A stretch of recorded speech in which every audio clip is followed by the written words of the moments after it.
Hey family, this is day 67 of our Reading Through the Bible Together in a Year series. Today we're in the book of Joshua or Yehoshua, and we're covering chapters 20 through 22. Now, Joshua has divided up all of the land among the 12 tribes of Israel. Now, remember, when I say 12 tribes, I'm splitting the tribe of Joseph into two. So Ephraim and Manasseh count as their own separate tribes, and then you have the rest of them. But there is one tribe that has not gotten an allotment yet. It doesn't have a specific land inheritance because their inheritance is what is given to Yahweh in the tabernacle and temple. That would be the tribe of Levi, or Levi, the Levites, the priests. So that's what we're going to be talking about today. Let's dig in. Yahweh spoke to Yehoshua, saying, Speak to the children of Israel, saying, Assign the cities of refuge which I spoke to you by Moshe, that the manslayer who kills any person accidentally or unintentionally may flee there. They shall be to you for a refuge from the avenger of blood.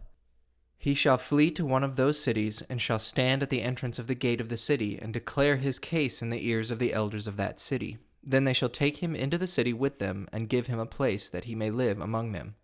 If the avenger of blood pursues him, then they shall not deliver up the manslayer into his hand, because he struck his neighbor unintentionally and didn't hate him before. He shall dwell in that city until he stands before the congregation for judgment, until the death of the high priest that shall be in those days. Then the manslayer shall return and come to his own city and to his own house, to the city he fled from. They set apart Kedesh in Galilee, in the hill country of Naphtali, Shechem in the hill country of Ephraim, and Kiryat Arva, also called Hebron, in the hill country of Yehuda. Beyond the Yarden at Jericho eastward, they assigned Betzer in the wilderness in the plain out of the tribe of Reuven, Ramoth in Gilead out of the tribe of Gad, and Golan in Bashan out of the tribe of Manasseh.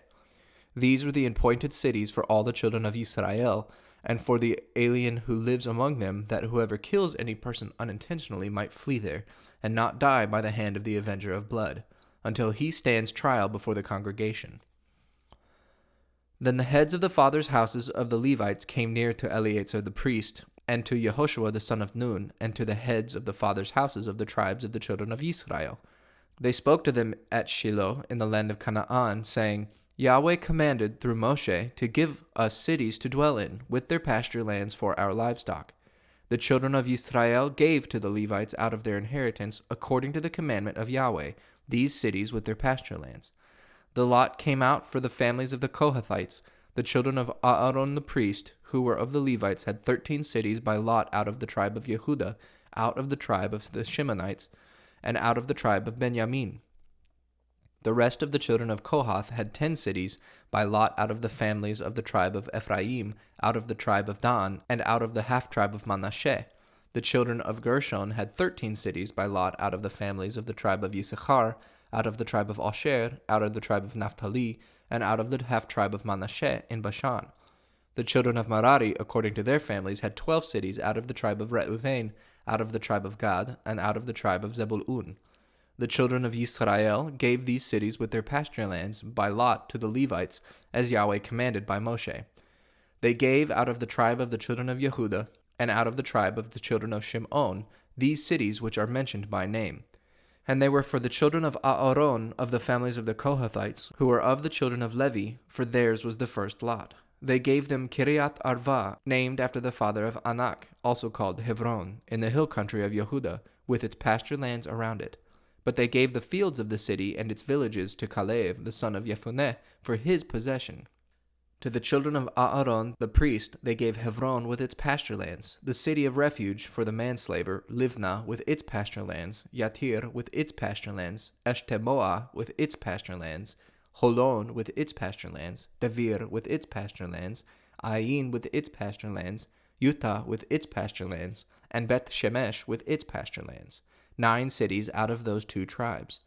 Out of the tribe of Benjamin, give On with its pasture lands, Geva with its pasture lands, Anatot with its pasture lands, and Almon with its pasture lands, 4 cities.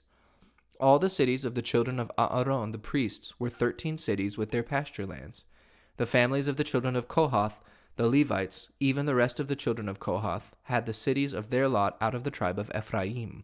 They gave them Shechem with its pasture lands in the hill country of Ephraim, the city of refuge for the manslayer, and Getzer with its pasture lands, Kibzaim with its pasture lands, and Beit Horon with its pasture lands, 4 cities.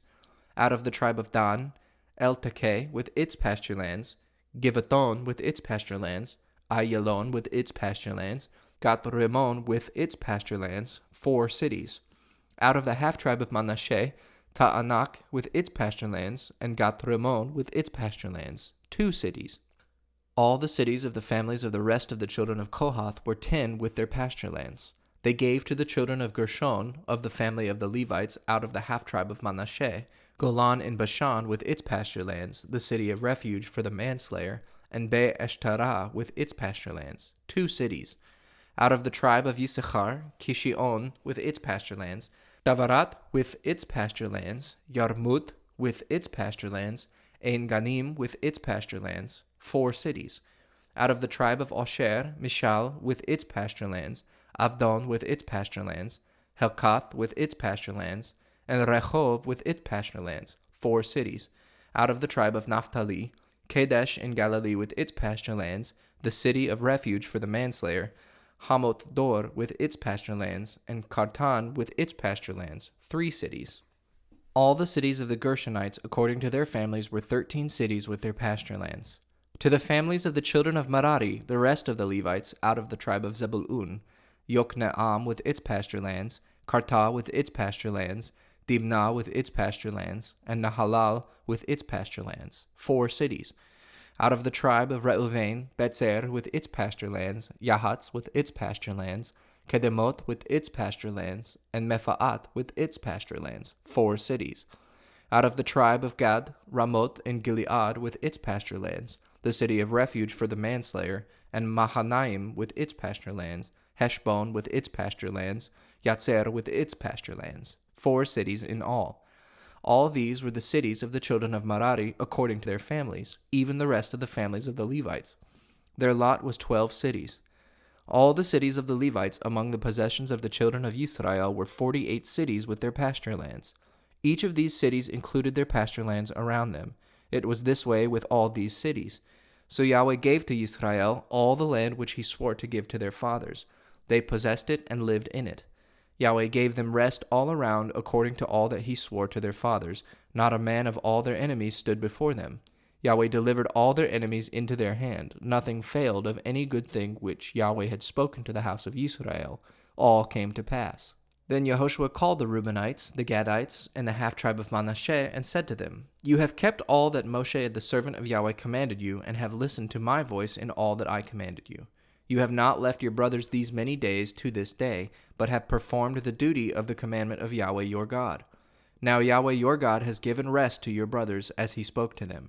Therefore now return and go to your tents, to the land of your possession, which Moshe the servant of Yahweh gave you beyond the Yarden.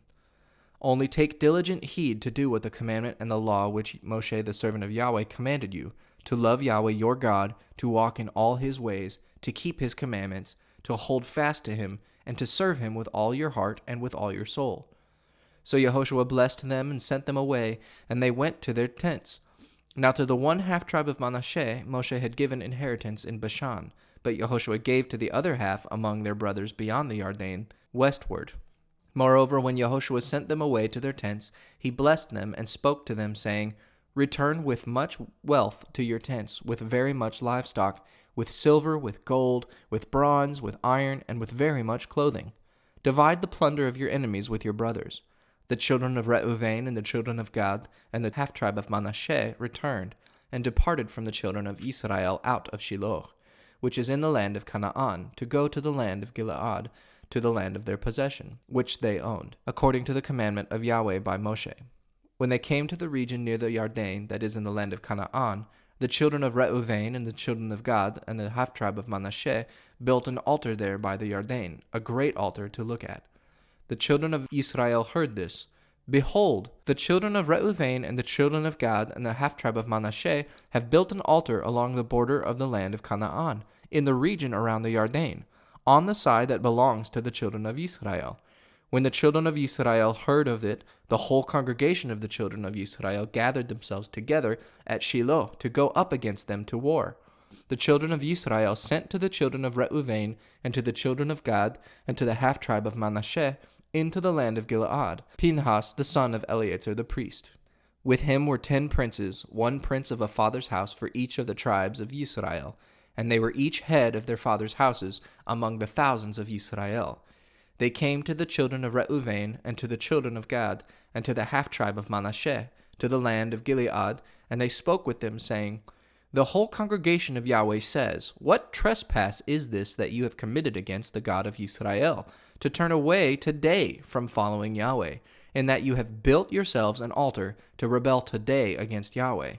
Is the iniquity of Peor too little for us, from which we have not cleansed ourselves to this day, although there came a plague on the congregation of Yahweh, that you must turn away today from following Yahweh? It will be, since you rebel today against Yahweh, that tomorrow he will be angry with the whole congregation of Israel. However, if the land of your possession is unclean, then pass over to the land of the possession of Yahweh, in which Yahweh's tabernacle dwells, and take possession among us. But don't rebel against Yahweh, nor rebel against us, in building an altar other than Yahweh our God's altar. Didn't Achan the son of Zerah commit a trespass in the devoted thing, and wrath fell on all the congregation of Israel? That man didn't perish alone in his iniquity. Then the children of Reuven and the children of Gad and the half-tribe of Manasseh answered, and spoke to the heads of the thousands of Israel.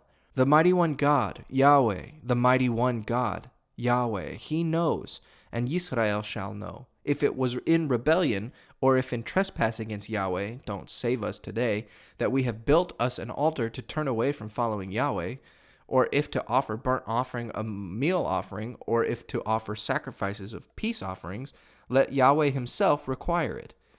If we have not out of concern done this, and for a reason saying, In time to come, your children might speak to our children, saying, What have you to do with Yahweh, the God of Israel?